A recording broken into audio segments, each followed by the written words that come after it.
ನನ್ನ ಹೆಸರು ಮಲ್ಲಿಕಾರ್ಜುಗೌಡ ಶಿವಗೌಡ ಪಾಟೀಲ್, ಕಲಘಟಗಿ ತಾಲೂಕು, ಮುಕ್ಕಲ್ ಗ್ರಾಮ, ಧಾರವಾಡ ಜಿಲ್ಲಾ.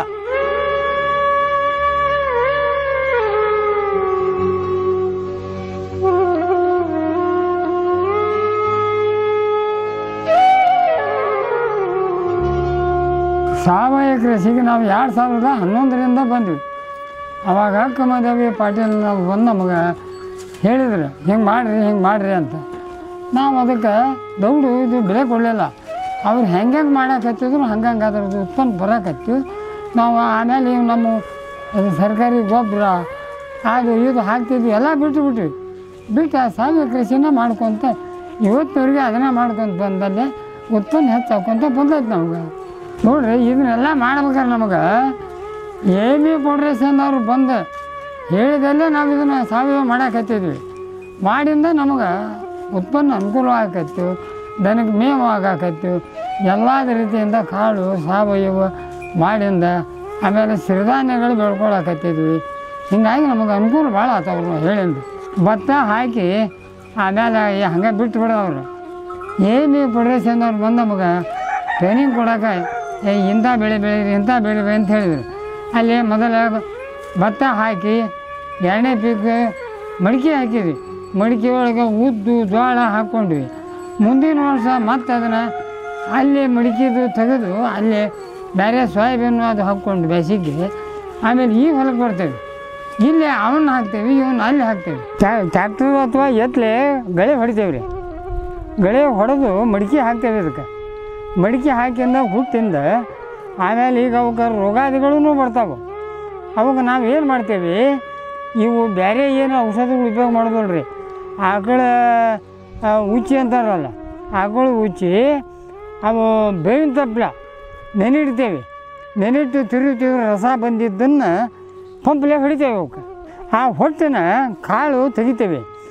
ಸಾಧಾರಣ ಅರ್ಧ ಎಕರೆ 3 ಚೀಲ ಆಗ್ಬೋದು, ಆಕೈತಿ. 3 ಚೀಲ ಆದ್ರೆ ನಮ್ಮ ಮನೆಗೆ ಬೀಗರು ಬೇಜರು ಎಲ್ಲರಿಗೂ ಹಾಕಿ ಉಳಿದು ಪ್ಯಾಟಿಂಗ್ ಮಾಡ್ತೀವಿ. ಅದರ ಲಾಭಾಂಶ ಈಗ 8,000ರಿಂದ 12,000 ಮಾಡ್ತೈತಿ. ಈಗ 10,000 8,000 ಐತಿ.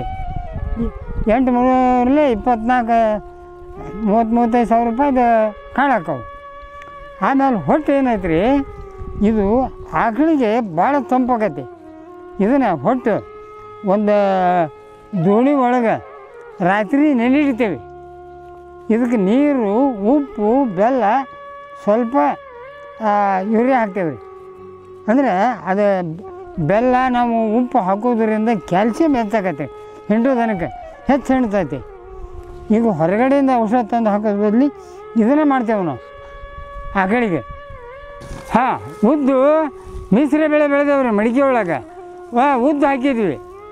ಉದ್ದು ಒಂದು 15ರಿಂದ 20 kg ಉದ್ದು ಬಂತು. ಈಗ ನಾವು ಮಾರಾಕ ತೊಗೊಂಡ್ರೆ ಉದ್ದಿನ ಬೇಳೆ 150 ರೂಪಾಯಿಗೆ 1 kg ಐತಿ. ಅದಕ್ಕೆ ಮನೆಗೆ ಒಂದು 20 kg ಉದ್ದು. ಅದು ನಮಗೆ ನಮ್ಮ ಮಕ್ಕಳಿಗೆ ಎಲ್ಲರಿಗೂ ಕೊಟ್ಟು ಉಳಿದಿದ್ದು ಮನೆಗೆ ಉಪಯೋಗ ಮಾಡ್ತೀವಿ. ಆಮೇಲೆ ಅದರೊಳಗೆ ಜೋಳ ಬೆಳೆದ್ವಿ. ಒಂದು 25ರಿಂದ 30 kg ಜೋಳ ಬರ್ತಾವೆ. ಅರ್ಧ ಎಕರೆ ಹಾಕೇವಿ. 2 ಕ್ವಿಂಟಲು 2.5 ಕ್ವಿಂಟಲ್ ಹಾಕತ್ತೆ. ಆಮೇಲೆ ಒಂದು 2 ಚಕ್ಡಿ ಮೇವು ಹಾಕತ್ತೆ. ಇದನ್ನು ಜೋಳ ಏಟಾದರೂ ಮಾರೋದಿಲ್ಲ ನಾವು. ಮನೆಗೆ ಇಟ್ಕೊಂಡು ಉಳಿದ್ರೆ ಆಕಳುಗಳು ಇರ್ತಾವೆ ಮನ್ಯಾಗ, ಹಾಕ್ಕೊತೀವಿ. ಮೇವೂ ಇರ್ತೈತಿ. ಇದು ಜೋಳ ತೊಗೊಂಡು ಭತ್ತ ತೊಗೊಂಡು ಜೋಳ ಹಾಕೇವಿ. ಈ ಜೋಳ ತೊಗೊಂಡು ಏನು ಮಾಡ್ತೇವೆ ರೀ, ಭೂಮಿನ ಏನು ಮಾಡೋದಿಲ್ಲ ನಾವು. ಭೂಮಿ ರಂಟಿ ಕುಂಟಿ ಎಲ್ಲ ಹೊಡೆದು ಬಿಸಿಲಿಗೆ ಕಾವಾತಂತಂದ್ರೆ ಮುಂದೆ ಬೆಳೆ ಚೆನ್ನಾಗಿ ಬರ್ತೈತಿ. ಅದಕ್ಕೆ ನಾವು ಮಳೆ ಆಗೋ ಮಟ್ಟ ಏನು ಮಾಡೋದಿಲ್ಲ. ಮಳೆ ಆದಿಂದ ಮತ್ತು ನಮಗೆ ಯಾವ ಪೀಕ್ ಮಾಡಬೇಕು ಅನ್ನೋದು ನೋಡಿಕೊಂಡು ಒಂದು ಪೀಕ್ ಮಾಡ್ತೇವೆ.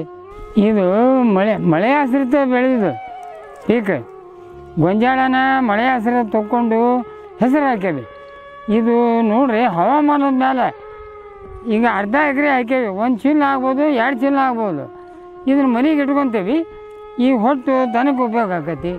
ಆಮೇಲೆ ಇದನ್ನು ತೊಗೊಂಡು ಈಗ ಸದ್ಯ ಕೇಳಕ್ಕೆ ಬಂದೈತಿ. ಈಗ ಇದನ್ನು ತೊಗೊಂಡು ಎತ್ತಲೆ ಉಳುಮೆ ಮಾಡಿ ಕೈ ಬಿಟ್ಬಿಡ್ತೇವೆ. ಮುಂದೆ ಏಪ್ರಿಲ್ ಮೇದಾಗ ಮಳೆ ಆದಿಂದ ಮತ್ತೆ ಪೀಕ್ ಮಾಡ್ತೇವೆ. ನೋಡ್ರಿ, ಆ ಪೀಕ್ ಮುಂದೆ ಮಳೆ ನೋಡ್ಕೊಂಡು ನಾವು ಯಾವ್ದು ಮಾಡಬೇಕು ಅನ್ನೋದು ಅವಾಗ ತಿಳ್ಕೊತೀವಿ. ಗೊಂಜಾಳ ಹಾಕ್ಬೇಕು, ಸೋಯಾಬೀನ್ ಹಾಕ್ಬೇಕು, ಮಳೆಗಾಲ ನೋಡಿಕೊಂಡು ಮಾಡ್ತೇವೆ. ಈಗ ನಾವು ಗೊಂಜಾಳ ಹಾಕಿದ್ವಿ, ಮಳೆ ಹೆಚ್ಚಾಯ್ತು ಸೋಯಾಬೀನ್ ಹಾಕೈತಿ ಮಳೆಗಾಲ ನೋಡ್ಕೊಂಡು ಹಾಕ್ತೇವೆ ಮುಂದೆ. ಮಳೆ ಯಾವಾಗ ಹಾಕೈತಿ ಮಳೆ ದೌಡಾಯ್ತು ಸೋಯಾಬೀನ್ ಹಾಕ್ತೇವೆ, ಸ್ವಲ್ಪ ಲೇಟ್ ಆಯ್ತು ಗೊಂಜಾಳ ಹಾಕ್ತೇವೆ. ಆ ನಂತರ ಮತ್ತು ಹೆಸರು ಮಡಿಕೆ ಇಂಥವು ಜೋಳ ಮುಂದೆ ಪೀಕ್ ಮಾಡ್ತೇವೆ.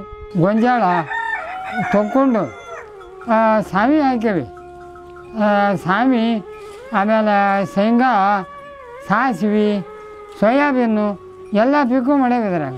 ಆಮೇಲೆ ಇಲ್ಲಿ ಕಬ್ಬು ಮಾಡೇವಿ ಎಲ್ಲ. ಈಗ ನಮಗೆ ಉತ್ಪನ್ನಗಳು ಎಷ್ಟು ಹೆಚ್ಚು ಸಿಗಾಕತ್ತೇವೆ ಅನ್ನೋದು ವರ್ಷಕ್ಕಿಂತನೂ ವರ್ಷ ಉತ್ಪನ್ನ ಹೆಚ್ಚು ಸಿಗ್ತಾವೆ. ದನಕ್ಕೆ ಮೇವು ಆಕೈತಿ, ದನ್ನಾಗ ನಮ್ಗೆ ಎಷ್ಟು ಇಟ್ಕೊಂಡು ಮಾರಿಕೊಂಡ್ರೆ ಉತ್ಪನ್ನ ಬರ್ತೈತಿ. ಸಿರಿಧಾನ್ಯಗಳು ಹೊರಗೆ ಮಾರಿದ್ರೆ ಅವ್ರಿಗೂ ಒಂದು ಥರ ಆರೋಗ್ಯಕ್ಕೆ ಅನುಕೂಲ ಆಕೈತಿ. ಅದಲ್ಲ ನಾವು ಸಗಣಿ ಗೊಬ್ಬರ ಹೊಲಕ್ಕೆ ಹಾಕ್ತಿದ್ವಿ, ಅದು ಗಂಟೆನಂಗೆ ಹಾಕಿತ್ತು. ಆಗಿ ಗೊಬ್ಬರ ಹೊಲಕ್ಕೆ ಹಾಕಿ ಒಂದೇ ಬತ್ತಲೆ ಬೀಳ್ತಿತ್ತು. ಕಾಂಪೋಸ್ಟ್ ಗೊಬ್ಬರ ಮಾಡಿಂದ ಒಂದು ಮಾದ್ಲಿಗತ್ತೆ ಪುಡಿ ಆಯ್ತು. ಅದನ್ನು ಹೊಲದಾಗ ಸೂರು ಮಾಡೋಕತ್ತಿಂದ ಎಲ್ಲ ಬೆಳೆಗೂ ಹೊಂದಾಣಿಕೆ ಆಗಿ ಅವಾಗ 10 ಚೀಲ 15 ಚೀಲ ಬೆಳೆದು 4-5 ಚೀಲ ಮತ್ತು ಹೆಚ್ಚು ಆದಾಗತ್ತಿದ್ವು. ಅದಕ್ಕೆ ಕಾಂಪೋಸ್ಟೇ ಹೆಚ್ಚು ಮಾಡಿಬಿಟ್ಟು ನಾವು ಒಂದು 25 ಆಕಳ ಕರುಗಳು ಹಾಕವು. ಆಮೇಲೆ ಒಂದು 10ರಿಂದ 15 ಕುರಿ ಅದಾವೆ, ಒಂದು 50 ಕೋಳಿ ಹಾಕವು.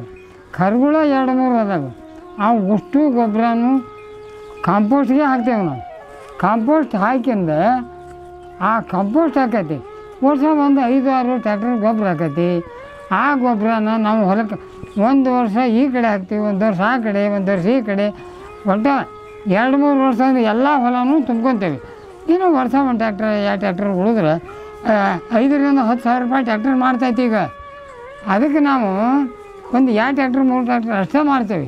ಮಾರಿ ಅದನ್ನು ನಮ್ಮ ಹೊಲಕ್ಕೆ ಮತ್ತೇನು ಬೀಜ ಗೊಬ್ಬರ ಏನು ತೊಗೊಳಕ್ಕೆ ಆಕೈತೆ ಅಂಥೇಳಿ ಮತ್ತು ಅಷ್ಟೇ ಮಾರಾಟ ಮಾಡ್ತೇವೆ. ಮನೆ ಒಳಗೆ 2 ಗಿರ ಆಕಳ ಸಾಕೇವಿ. 2015 14-15ಕ್ಕೆ ಹಿಂಗಾರಿ ಜೋಳ ಬೆಳೆದು ಕೃಷಿ ಪ್ರಶಸ್ತಿ ಪಡ್ಕೊಂಡ್ರೆ ಎಲ್ಲ ಸಂಸ್ಥೆಯವರು ಕೂಡಿ ಧಾರವಾಡ ಕೃಷಿ ಕಾಲೇಜು, ಆಮೇಲೆ ಕಲಗಟ್ಟಿ ಕೃಷಿ ಆಫೀಸು, ಹೊನ್ನಳ್ಳಿ ಕೃಷಿ ಆಫೀಸು ಎಲ್ಲರೂ ಕೂಡಿ ಸನ್ಮಾನ ಮಾಡಿ 15,000 ಸಾಲ ಸನ್ಮಾನ ಮಾಡಿ 15,000 ರೂಪಾಯಿ ನನಗೆ ಬಹುಮಾನ ಕೊಟ್ಟರು. 17 ಇಸ್ವಿ ಕೃಷಿ ಪ್ರಶಸ್ತಿ ಕೊಟ್ಟರು. ನಾವು ಕಲಗಟ್ಟಿ ತಾಲೂಕಿನ ಕೃಷಿ ಪ್ರಶಸ್ತಿ ಪಡೆದಿದ್ದು ನೋಡಿ ಕಣಿವೆ ಹೊನ್ನಾಪುರ ಒಬ್ಬ ಸಿದ್ಧಾರೂಢ ಮಠ ಸ್ವಾಮಿಗಳು ಅವರು ಸಿದ್ಧಾರೂಢ ರಾಜ್ಯ ಪ್ರಶಸ್ತಿ ಕೊಟ್ಟರು. ಈಗ ನಾನು ಪ್ರಗತಿಪರ ರೈತ ಒಬ್ಬನೇ ಆಗಬಾರ್ದು, ಇಡೀ ನಮ್ಮ ತಾಲೂಕಿಗೆ ಪ್ರಗತಿಪರ ರೈತರಂತ ತೋರಿಸ್ಯಾನೆ. ಅದಕ್ಕೆ ನಮ್ಮ ಊರವ್ರು ಎಲ್ಲರೂ ಬರ್ತಾರೆ ಇಲ್ಲಿ. ನನ್ನ ವಯಸ್ಸೋದ್ರು ಸಹಿತ ಅವ್ರ ಹೊಲಕ್ಕೆ ಹೋಗಿ ನಾನು ಏನು ಅವರು ಸಲಹೆ ಕೊಡಬೇಕು ಕೊಡ್ತೇನೆ, ಅದ್ರ ತಕ್ಕ ನಡ್ಕೊತಾರೆ. ಈಗ ಅವರು ಸಾವಯವ ಉಪಯೋಗ ಮಾಡಿ ಬೆಳೆಯನ್ನು ಬೆಳೀತಾ ಇದ್ದಾರೆ. ಈಗಿನ ಟೆಕ್ನಾಲಜಿ ಬೆಳೆಯನ್ನು ಬೆಳೀತಿದ್ದಾರೆ. ಎರಡೂ ನಾವು ಕಂಪೇರ್ ಮಾಡಿ ನೋಡಿದ್ವಿ. ಕಂಪೇರ್ ಮಾಡಿ ನೋಡಿದಾಗ ಏನಂತಂದ್ರೆ ಭೂಮಿ ಫಸ್ಟ್ ಅದ್ರದ ಈಗಿನ ಟೆಕ್ನಾಲಜಿದ ತೊಗೊಂಡಾಗ ಭೂಮಿಯಲ್ಲಿರುವ ಲವಣಾಂಶಗಳೆಲ್ಲ ಬರ್ಡ್ ಆಗಿದ್ವು. ಆಮೇಲೆ ಭೂಮಿ ಉತ್ಪಾದನೆ ಕಡಿಮೆ ಆಗೈತಿ, ಆಮೇಲೆ ಅದರ ತೇವಾಂಶ ಕಡಿಮೆ ಆಗಿ ಹೋಗೈತಿ. ಆದರೆ ಅವ್ರು ಮಾಡುವಂಥ ವಿಧಾನದೊಳಗೆ ಅಭಿವೃದ್ಧಿ ಹೊಂದೈತಿ, ಲವಣಾಂಶಗಳು ಜಾಸ್ತಿ ಆಗ್ಯಾವ, ತೇವಾಂಶ ಜಾಸ್ತಿ ಆಗೈತಿ, ಆದಾಯ ಜಾಸ್ತಿ ಆಗೈತಿ. ಈಗ ಅವ್ರು ಬೆಳೆದಿದ್ದು ನಾವು ನೋಡೇವಿ. ಅವರು ಭಾಳ ದಿನದಿಂದ ಈ ಕೆಲಸ ಮಾಡ್ತಾರೆ. ಆದ್ರೆ ಅವ್ರು ಕಮ್ತಾಗ ಭಾರಿ ಎಕ್ಸ್ಪರ್ಟ್ ಮಾಡ್ಯಾರ. ಅವರು ಎಲ್ಲ ಪೀಕಿನೊಳಗೆ ಭಾಳ ಎಷ್ಟು ಇಳುವರಿ ತೊಗೊಳ್ತಾರೆ. ಅವ್ರದ್ದು ಯಾವ ಕೆಲಸ ಯಾವಾಗ ಮಾಡಬೇಕು, ಅದನ್ನು ಹೊಂದ್ಕೋಬೇಕು, ಅದನ್ನು ಕರೆಕ್ಟ್ ಟೈಮ್ ಸರಿ ಮಾಡ್ತಾರೆ. ಟೈಮ್ ಸರಿ ಅದನ್ನು ಉಪಯೋಗ ಮಾಡಿ ಉತ್ಪನ್ನ ಹೆಚ್ಚಿಗೆ ತೊಗೊಳ್ತಾರೆ. ಕಬ್ಬು ಹಾಕ್ಯಾವ ಇದನ್ನು ಅವ ತಳಿ ಸ್ವಲ್ಪ ನನಗೂ ಲಕ್ಷ ಉಳಿದಿಲ್ಲ. ಈಗ 2 ಎಕರೆ ಕಬ್ಬು ಹಾಕ್ಯಾವೆ. 40ರಿಂದ 50 ಟನ್ ಕಬ್ಬು ಹೊಣ್ತೈತೆ. ಯಾಕಂದ್ರೆ ಇದನ್ನು ಯಾಕೆ ಹಾಕಿದ್ವಿ ಅಂದ್ರೆ ನಾವು ಸ್ವಾಗಿ ಸುಟ್ಟಿಲ್ಲ. ಈ ಸ್ವಾಗಿನ ಮಿಷಿನ್ಲೆ ಕಟಾವು ಮಾಡಿಸಿ ನೀರು ಹಚ್ತೇವೆ. ಬೋರ್ ಐತಿ 248 ಫೂಟ್ಗೆ 5.5 ಇಂಚ್ ನೀರು ಐತಿ. 700 ಎಕರೆ ಭೂಮಿ ತೊಯ್ತೈತಿ. ಆ ಪ್ರಕಾರ ನಾವು ಎಲ್ಲನೂ ಇದನ್ನು ಸ್ವಾಗಿ ಸುಡ್ದಂಗೆ ಮಾಡಿಕೊಂಡು ಉತ್ಪನ್ನ ಹೆಚ್ಚು ಬರ್ತೈತಿ, ಗೊಬ್ಬರ ಹಾಕೈತೆ ಅಂತ ಮಾಡೀವಿ. ಇನ್ನು ಮುಂದಿನ ವರ್ಷ ಇದಕ್ಕೂ ಹೆಚ್ಚು ಬರ್ಬೋದು. ಯಾಕಂದ್ರೆ 1ನೇ ವರ್ಷ ಸ್ವಲ್ಪ ಕಡಿಮೆ ಆಗ್ಬೋದು. 2ನೇ ವರ್ಷಕ್ಕೆ ಮರಿ ಹೆಚ್ಚು ಬಿಟ್ಟು ಉತ್ಪನ್ನ ಹೆಚ್ಚಾಗತ್ತೆ. ಮುಂದಿನ ವರ್ಷ 50 ಮೇಲೆ ಹೊಂಡ್ಬೋದು. 1 ಎಕರೆಗೆ 50 ಟನ್ನಿನ ಮೇಲೆ ಉತ್ಪನ್ನ ಚಲೋ ಬರ್ತೈತಿ. ಆದರೆ ಮನೆಯವರು ಹೆಚ್ಚು ದುಡಿಯೋದ್ರಿಂದ ಖರ್ಚು ಕಡಿಮೆ ಆಕೈತಿ. ಬರೀ ಆಳಿನದಾಗ ಕೂಲಿ ಮಾಡಿಸಿದ್ರೆ ಖರ್ಚು ಹೆಚ್ಚಾಕೈತಿ. ಅದಕ್ಕೆ ಮನೆಯವರ ಹೆಚ್ಚು ಮುಂಜಾನೆ ಎದ್ದು ಬೆಳಿಗ್ಗೆ ಬಂದು ಮಾಡಿಬಿಡ್ತಾರೆ. ಹೀಗಾಗಿ ಉಳಿತಾಯ ಹೆಚ್ಚಾಗತ್ತೆ. ಈ ಭತ್ತ ಹಾಕಿದ್ರಿ ಮೊದಲು ಈ ಹೊಲಕ್ಕೆ ಸಾಮಿ ಬಿತ್ತಿದ್ದಕ್ಕೆ ಈ ಭತ್ತ ತಗೊಂಡು ಈಗ ಸಾಮಿ ಬಿತ್ತೇನೆ ರೀ. ಅದ್ರಾಗ ಗೋವಿನ ಜೋಳ ಹಾಕೀನಿ. ಇವೆಲ್ಲ ಮತ್ತು ಇವು ಕಾಳು ಮನುಷ್ಯರಿಗೆ ಇದು ರೋಗಾನುಗಳಿಗೆ ಒಳ್ಳೇದಂತ್ರಿಪ್ಪ ಇದು ಕಾಳು. ಇದು ಎಕರೆಗೆ ಒಂದು 8-10 ಕ್ವಿಂಟಲ್ ಆಕ ಸರ್. ಇದನ್ನು ನಮ್ಗೆ ರೀ ಒಂದು ಮನೆಗೆ ಒಂದು 2 ಕ್ವಿಂಟಲ್ನಷ್ಟು ಇಟ್ಕೊತೀವಿ, 2-3 ಕ್ವಿಂಟಲ್ ಇವು ನಮ್ಮ ದನಕ್ಕೆ ನಮ್ಮ ಮನುಷ್ಯರಿಗೆ ಇಟ್ಕೊತೀವಿ ಸರ್. ಒಂದು 4,500 5,000 ರೂಪಾಯಿ ಕ್ವಿಂಟಲ್ ಮಾರ್ತೈತಿ ಸರ್. ಅದು ಇವು ಸರ್ಕಾರಿ ಗೊಬ್ಬರ ಭೂಮಿ ಕೆಡ್ತೈತಿ ಸರ್. ಭೂಮಿ ಕೆಡ್ಬೇಕೈತಿ ಮತ್ತು ಅದಕ್ಕೆ ನೀರು ಜಾಸ್ತಿ ಬೇಕು. ಹೀಗಾಗಿ ಪೀಕ್ ಚಂದ ಕಾಣ್ತೈತಿ ರೀ, ಹಸಿರು ಕಾಣ್ತೈತಿ ಸರ್ಕಾರಿ ಗೊಬ್ಬರ ಹಾಕಿದಾಗ. ಹಿಂದಡಿಯಾಗ ಇಳುವರಿ ಬರಂಗಿಲ್ಲ ಸರ್. ಅದು ಹಿಂಗಾಗಿ ನಾವು ಸಗಣಿ ಗೊಬ್ಬರ ಕೆರಿ ಮಣ್ಣು ಇವನ್ನೆಲ್ಲ ಹೇರಿ ಪೀಕ್ ತೆಗಿತೀವಿ ಸರ್. ಕಮತ ದನ ಕರ ಸಾಕೋದಾಗಲಿ, ಕೋಳಿ ಸಾಕಾಣಿಕೆ, ಕುರಿ ಸಾಕಾಣಿಕೆ ಇವನ್ನೆಲ್ಲ ಮಾಡ್ಕೊಂಡು ಬಂದೇವ್ರಿ ನಾವು ಯಾವಾಗಿದ್ದರು. ಆದ್ರೆ ಫಸ್ಟ್ ಹಾಲಿನ ಡೈರಿ ಮಾಡ್ತೀವಿ ರೀ. ಊರನ್ನು ಹಾಲು ಹಾಕ್ತೇವೆ ನಾವು. 4-5 ನಮ್ಮ ಮನೆಯಾಗ ರೀ ಒಂದೊಂದು ಕ್ಯಾನ್ ಹಾಲು ತುಂಬ್ತಿದ್ವಿ ರೀ, 40 ಲೀಟ್ರಿನ. ಹಾಗೆಲ್ಲ ಹೈನುಗಾರಿಕೆ ಮಾಡ್ಕೊಂಬಂದೇವ್ರಿ. ಫಸ್ಟ್ನೇಕ ರೀ ಭೂಮಿಗೆ ನಿಂತು ನಮ್ಗೆ ಅಷ್ಟೊಂದು ಹೆಚ್ಚಿನ ಮಾಹಿತಿನೇ ಗೊತ್ತಿದ್ದಿದ್ದಿಲ್ಲ ರೀ. ರೈತಕ್ಕೆ ಇದು ಹೆಂಗೆ ಮಾಡ್ಬೇಕಂತ ನಾವು ಹುಚ್ಚರಂಗಂಗೆ ಭತ್ತ ಬಿತ್ತಿದ್ವಿ, ಅದನ್ನು ಬಿತ್ತಿದ್ವಿ, ಇದನ್ನು ಬಿತ್ತಿದ್ವಿ. ಸುಮ್ಮನೆ ಎಣ್ಣೆ ಹೊಡೆಯೋದು ಅದು ಇದನ್ನು ರಾಸಾಯನಿಕ ಗೊಬ್ಬರ ಬೆಳೆಸೋದು ಅಂತ ಹೀಗೆಲ್ಲ DAP ಯೂರಿಯಾ ಅಂತ ತಂದು ಹಾಕ್ತಿದ್ವಿ ರೀ. ಆಮೇಲೆ ನಂತರ ನಮ್ಗೆ ಹಿಂಗೆ ಧಾರವಾಡದಿಂದ AME ಆಫೀಸ್ ಅಂದ್ರೆ ರೈತ ಕ್ಷೇತ್ರ ಪಾಠಶಾಲೆ ಅಂತ ಇಲ್ಲಿ ಅಲ್ಲೆಲ್ಲೇ 10 ಜನ 20 ಜನ ರೈತನ ಕೂಡಿಸ್ಕೊಂಡ್ಬಿಟ್ಟು ಆರೋಗ್ಯ ಇದೇನು ರೀ ಇದು ರೈತಕ್ಕೆ ಇದು ಮಾಹಿತಿ ಹೇಳಾಕತ್ತೀರಿ. ಆಮೇಲೆ ನಾವು ಅದಕ್ಕೆ ಹೋಗಿ ಅಟೆಂಡ್ ಆದ್ವಿ. ಅಟೆಂಡ್ ಆದಮೇಲೆ ಸುಧಾರಿತ ಬೆಳೆಗಳನ್ನ ಯಾವ ಥರ ಬೆಳಿಬೇಕನ್ನೋದು ನಮಗೆ ಆಮೇಲೆ ನಾಲೆಜ್ ಬಂತು ರೀ. ಫಸ್ಟ್ನೇಕ ಏನು ರೀ ಬರೀ ಅಷ್ಟು ಭತ್ತನ ಬಿತ್ತಿದ್ವಿ. ನೀರಾವರಿ ಆತ್ರಿ ನಮ್ಮದು. ಬೋರ್ ಹಾಕ್ಸಿದ್ವಿ ನಾವು. ಬೋರ್ ಹಾಕ್ಸಿದ್ಮೇಲೆ ಫಸ್ಟ್ನೇಕ ಇದು ಎಲ್ಲ ಹೊಲ ಭತ್ತ ಹಾಕಿದ್ವಿ ರೀ. ಭತ್ತ ಹಾಕಿದ್ಮೇಲೆ ಭತ್ತ ತೆಗೆದು ಇಲ್ಲಿ ಕಣಕ್ಕೆ ಹಾಕ್ಕೊಂಡಿವಿ ರೀ ನಾವು. ಭತ್ತ ತೆಗೆದ್ಬಿಟ್ಟು ಮತ್ತು ಹೊಳ್ಳಿ ಸಾಮಿ ಹಾಕಿದ್ವಿ ರೀ. ಇದು ಸಾಮಿ, ರಾಗಿ, ಸಜ್ಜಿ ಇವೆಲ್ಲ ಸಿರಿಧಾನ್ಯಗಳಲ್ರಿ ಇವನ್ನ ಬೆಳಿಬೇಕಂತ ಸಾಮಿ ಹಾಕ್ತೇವೆ ರೀ ನಾವು. ಫಸ್ಟ್ನೇಕ ನಾವು ಏನು ಮಾಡ್ತಿದ್ವಿ ರೀ, ರಾಸಾಯನಿಕ ಗೊಬ್ಬರಗಳನ್ನ ಬಳಸ್ತಿದ್ವಲ್ಲ. ಕ್ವಿಂಟಲ್ಗೆ ಪ್ರತಿ ಕ್ವಿಂಟಲ್ 4-5 ಕ್ವಿಂಟಲ್ ಆಗಿಬಿಡೋದು. ಆಮೇಲೆ ನಮಗೆ ಗೊಬ್ಬರ ಯಾವ ಥರ ಮಾಡ್ಬೇಕು ಅನ್ನೋದನ್ನು ನಮಗೆ ಮೊದಲು ಮಾಹಿತಿ ಹೇಳಿಕೊಟ್ರಿ ನಮ್ಮ ಧಾರವಾಡ ಆಫೀಸ್ನವ್ರು. ಆಮೇಲೆ ಇದು ಗೊಬ್ಬರ ತಪ್ಪಲ, ಗುಂಡಿ ಕಡಿಯೋದು, ಅದ್ರಾಗ ಎತ್ತಿನ ಗಂಜಲ, ದನಗಳು ಇವೆಲ್ಲ ಸಾಕಷ್ಟು ದನ ಅಲ್ರಿ. ನಾವು ಹೊರಗೇನು ಕಾಯ್ಕೋಬೇಕು ಅನ್ನಂಗಿಲ್ಲ. ಎಲ್ಲ ಸಾಕಷ್ಟು ದನ ಸಗಣಿ ಹಾಕ್ತಿದ್ವಿ. ತಪ್ಪಲ, ಗೊಬ್ಬರ ತಪ್ಪಲ ಮತ್ತು ಇವು ಗಂಜಲ ಇವು ಅಂತೇಳಿ ಎಲ್ಲ ಹಾಕಿಬಿಟ್ಟು ಹಸೇದು ದನ ತಿಂದುಬಿಟ್ಟಿದ್ವಿ ರೀ. ದಂಟು, ಒಣ ಮೇವು ಎಲ್ಲ ಕುಡಿಸಿ ಗೊಬ್ಬರ ಹಾಕ್ತಿದ್ವಿ ರೀ. ದನದ ಹುಚ್ಚಿನ ಅದಕ್ಕೆ ಹಾಕಿ ಕೊಳಿಸಿಬಿಟ್ಟು ಹೊಲಕ್ಕೆ ಗೊಬ್ಬರ ಹಾಕಾತೀವಿ ರೀ. ಗೊಬ್ಬರ ಹಾಕಾಕತ್ಮೇಲೆ ನಾವು ಅವಾಗ ಕಂಡ್ಕೊಂಡ್ವಿ ಮೊದಲು ಎಷ್ಟು ಹಾಕಿದ್ವಿ, ಈಗ ಎಷ್ಟು ಹಾಕಿತ್ತು ನಮ್ಮದು ಇಳುವರಿ ಅಂತೇಳಿ.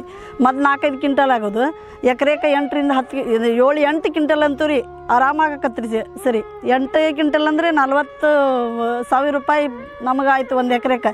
3 ಎಕರೆಗೆ ಅಂದ್ರೆ ಹಾಕಿದ್ರು 1,20,000 ಬಂತು ರೀ ನಮ್ದು. ಆಮೇಲೆ ನಾವು ಮನೆಗೆ ಒಂದು 4-5 ಕ್ವಿಂಟಲ್ ತಿನ್ನಕ್ಕೆ ಇಟ್ಕೊಂಡ್ರೆ ಮಾರ್ತಿದ್ವಿ ರೀ. ನಮಗೆ ಆಮೇಲೆ ಸುಧಾರಿತ ಬೆಳೆಗಳ ಒಳಗೆ ನಮಗೆ ಲಾಭ ಕಂಡು ಬರ್ತೈತೆ ಅನ್ನೋದು ನಮಗೆ ಗೊತ್ತಾಯ್ತು.